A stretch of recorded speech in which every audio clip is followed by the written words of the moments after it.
Salam dəyərli şagirdlər və abituriyentlər. Mən Nəbiyeva Nərgiz. Bugün sizlər üçün günəşin düşmə bucağına aid bəzi məsələlərin izahını verəcəm. Gəlin ilk məsələmizə baxaq. 21 martda günorta vaxtı günəş şüalarının 60 dərəcə bucaq altında düşdüyü şimal və cənub yarımkürələrindəki məntəqələr arasında ən qısa məsafəni tapın. Əziz şagirdlər, biz bilirik ki, 21 martda günəş ekvatorda zenitdə olur. Yəni günəşimiz 21 martda ekvatora 90 dərəcə bucaqla düşür. Daha sonra və deyir ki, hansı məntəqədir ki, ora günəş şüaları 60 dərəcə bucaqla düşür. Əziz şagirdlər, bu məntəqə həm şimal yarımkürəsində ola bilər, hansı ki ora 60 dərəcə ilə düşər, həm də cənub yarımkürəsində ola bilər. Biz bunu həm düsturla, həm də qrafiklə çox rahatlıqla tapa bilərik. Qrafik daha rahatdır. Deməli, 90 dərəcədən 60 çıxanda qalır 30 dərəcə. Bu həm şimal yarımkürəsi, həm də cənub yarımkürəsi ola bilər. İndi isə bizə nə deyir? Şimal və cənub yarımkürələri nə tapdıq? 30 şimal, 30 cənub. Şimal və cənub dediyinə görə biz bunu toplayırıq. 30 üstə gəl 30 eləyir 60. Və biz bunun deməli, ən qısa məsafəni tapanda necə tapırdıq? 60 dərəcəni vururduq 1 dərəcəlik meridian qövsünün qiymətinə, yəni 111-ə və bizim cavabımız 6660 kilometr olur. Yəni, doğru cavab B variantı olacaq. İndi isə gəlin, növbəti test tapşırığına baxaq. Yay gün dönümündə 45 dərəcə cənub enliyinə günorta vaxtı günəş şüalarının düşmə bucağını tapın. Əziz şagirdlər, gəlin düsturu yadımıza salaq. H bərabərdir 90 çıxılsın, mötərizədə F üstə gəl çıxaq B. H bizim bucağımızdır. F coğrafi enliyimiz, B isə zenit enliyimizdir. Biz bilirik ki, yay gün dönümündə günəş harda olur? Şimal yarımkürəsində, yəni 23,5 dərəcə şimal tropikində zenitdə olur. Yəni, bura 90 dərəcə ilə düşür. Və bizə nə deyir? Bizdən 45 dərəcənin, deməli 45 dərəcə cənub enliyinə düşən şüalını tapmağımızı istəyir.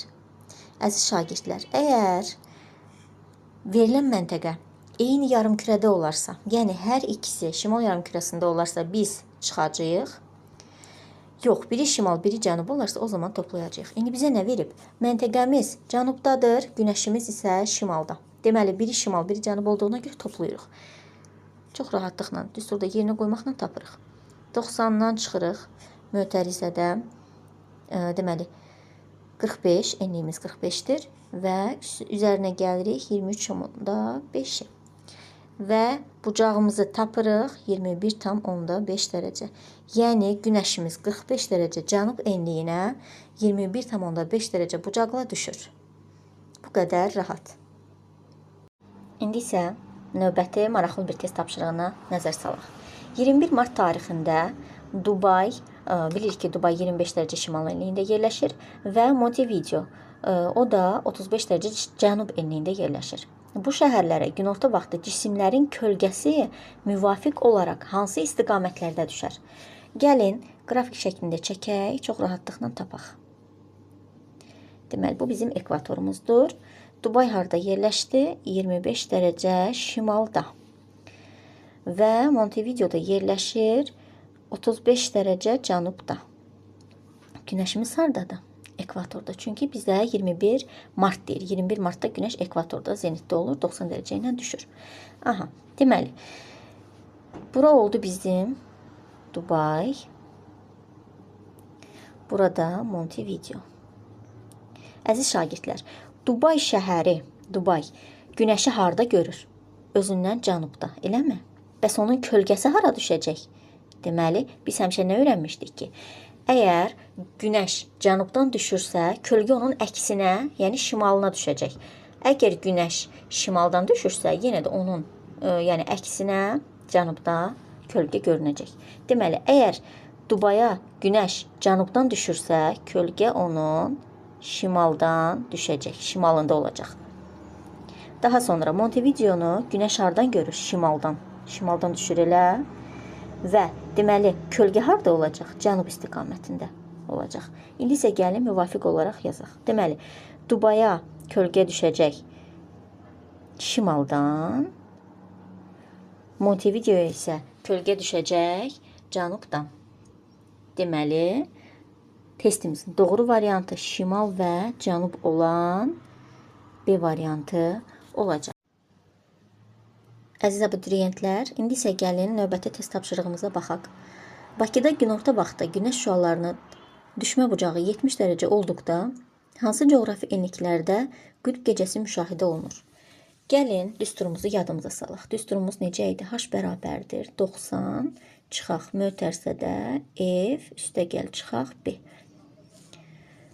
H düşmə bucağımızdır. F bizim enliyimiz, B isə zenit enliyimizdir.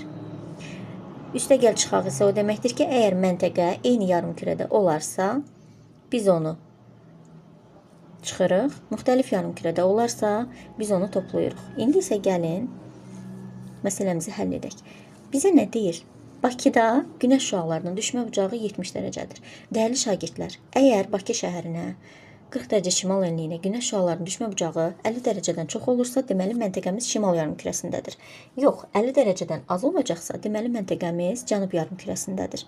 İndi isə gəlin düsturu yerinə qoymaqla həll eləyək. Biz bunu bir dəfə toplayıb, bir dəfə çıxmaqla tapa bilərik. Gəlin düsturumuzu yerinə qoyuq, yazıq.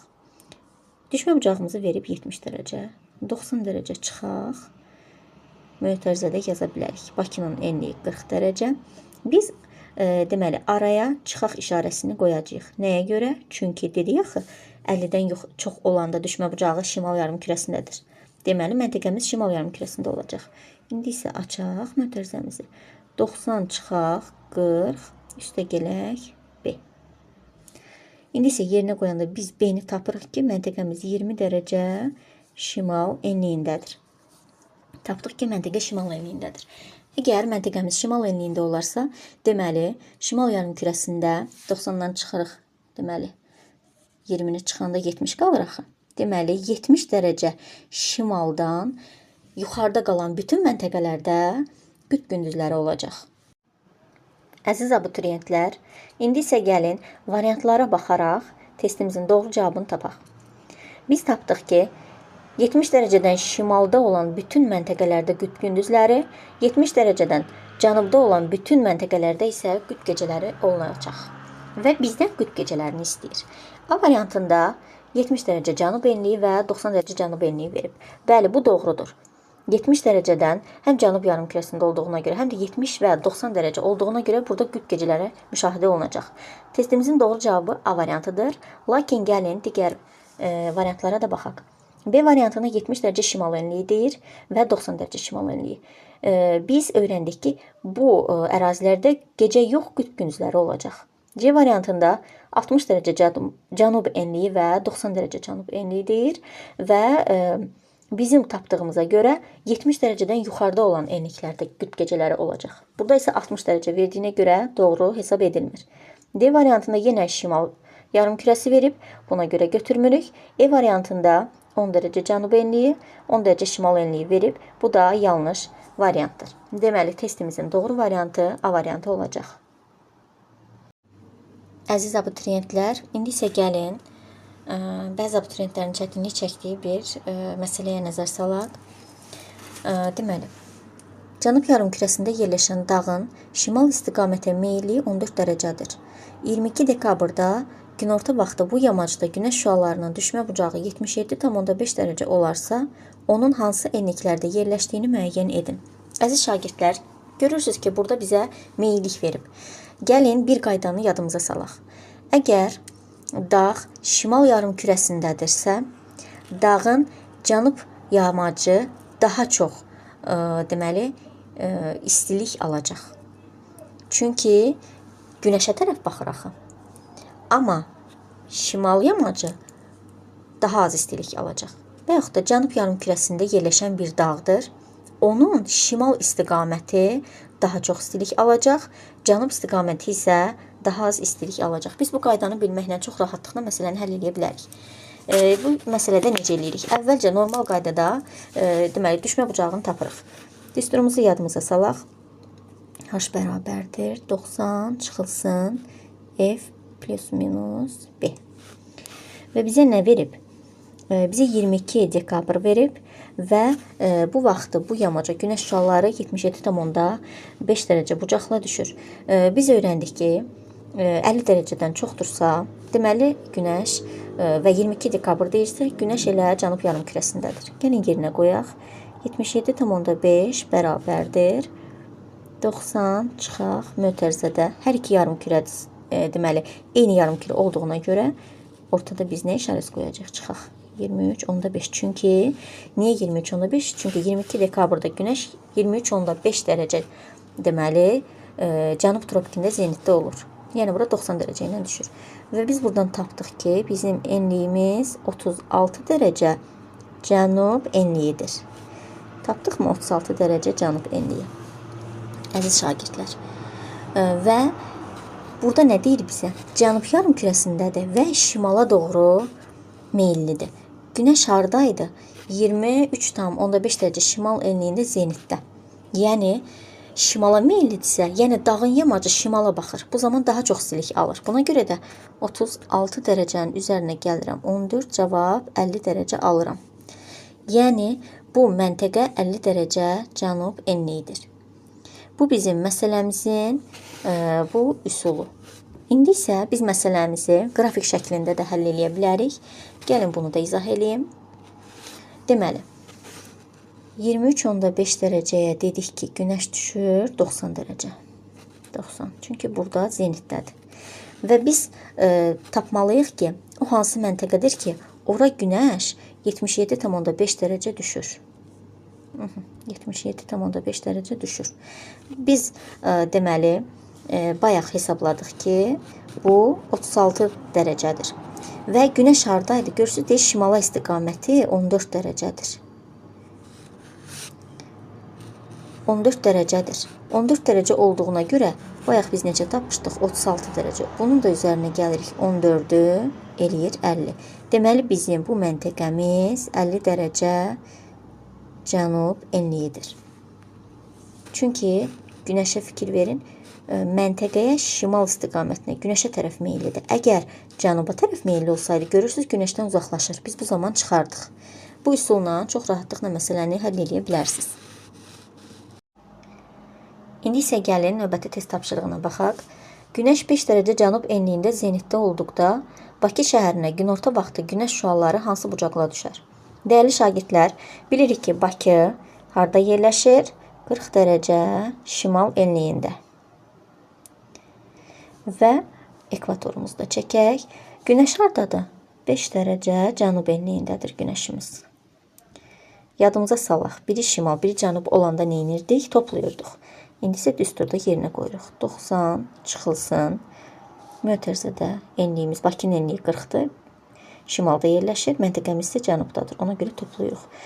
Elədimi 45? 90-dan da çıxırsan 45-i, deməli, Bakıya bu vaxt günəş şüaları 45 dərəcə bucaq altında düşəcək. Düzgün cavabımız D variantı olacaq. İndi isə gəlin, növbəti test tapşırığına baxaq.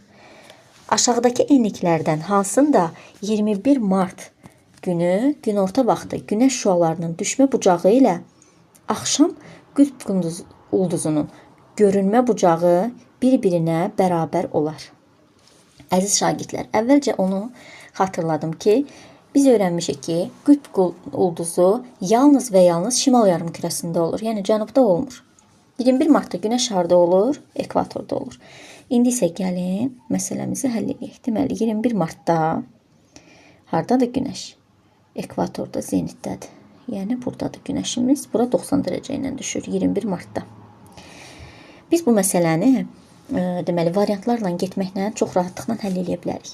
Bizə A variantına nə deyir? Deyir ki, 15 dərəcəyə neçə bucaqla düşər? Günəşdən 15 dərəcə uzaqlaşdıq. Deməli, şimal enliyinə bura 75 düşəcək. Daha sonra B variantında 20 deyir. 20 dərəcə şimal enliyinə düşəcək. Neçə dərəcə? 70 dərəcə.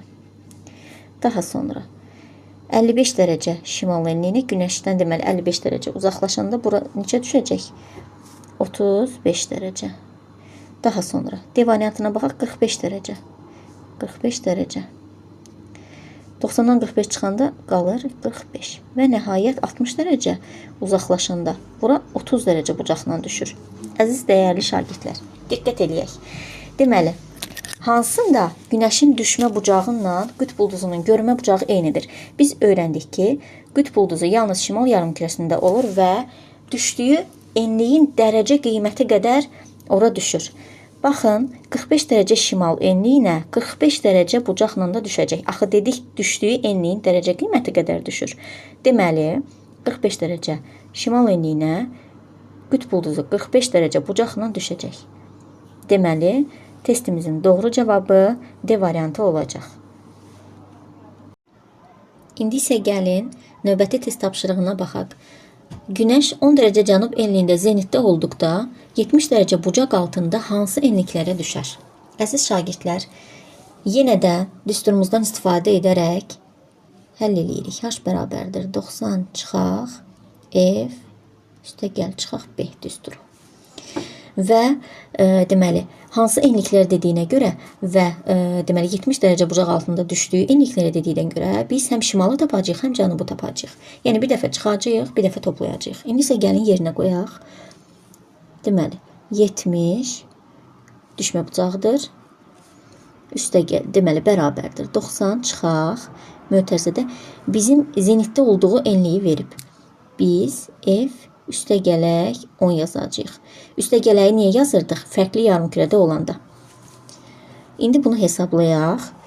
Deməli, bunu tapanda biz F-i, yəni enliyimizi tapırıq ki, günəş 10 dərəcə şimal enliyindədir. Niyə şimal? Çünki ortada üstəgəl qoyduq. Biri şimaldadır və 10 dərəcə cənub enliyi deyir. Daha sonra isə eyni yarımkürədə olanı tapaq. Bu zaman ortaya eyni yarımkürədə olanda çıxaq işarəsini qoyurduq. Bərabərdir 90 çıxaq F çıxaq 10 dərəcə. Və buradan da F-imizi tapırıq. 30 dərəcə deməli cənub enliyi. Nə tapdıq?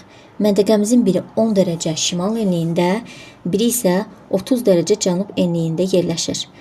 Deməli, bu məntəqələrə günəş 10 dərəcə cənub enliyində zenitdə olduqda 70 dərəcə bucaqla düşə bilər. Gəlin görək hansı variantdadır? 10 dərəcə şimal enliyi, 30 dərəcə cənub enliyi. Deməli, cavabımız olacaq, deməli, burada verib bizə G variantını. 30 cənub və 10 dərəcə şimal enliyi. İndi isə gəlin növbəti test tapşırığına baxaq.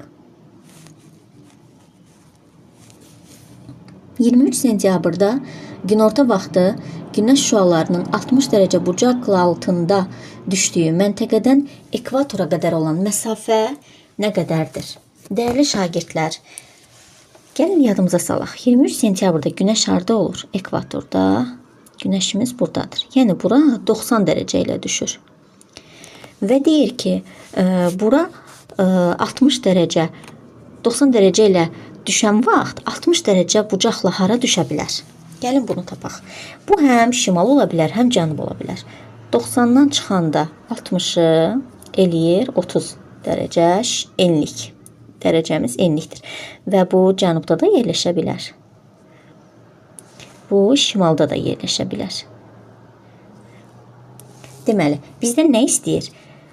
Deməli, ekvatora qədər olan məsafəni istəyir. Yəni, biz şimaldan da ekvatora gəlsək, cənubdan da ekvatora gəlsək, eyni məsafə qət edəcəyik. Yəni, 30 dərəcəni, əgər iki məntəqə arasında desəydi, biz 30-ları toplayardıq. Amma iki məntəqə arasında demir. Ekvatora qədər olduğuna görə 30-la ekvator arasında olan şimalı da, cənubu da fərqi yoxdur. İstədiyinizi toplaya bilərsiniz. Tapırıq. 30-un üstünə gəlirəm 0, yəni ekvatorun dərəcə qiymətini tapıram 30. Və biz məsafəni tapanda 30-u vururuq 111-ə, o da eləyir 3330 kilometr.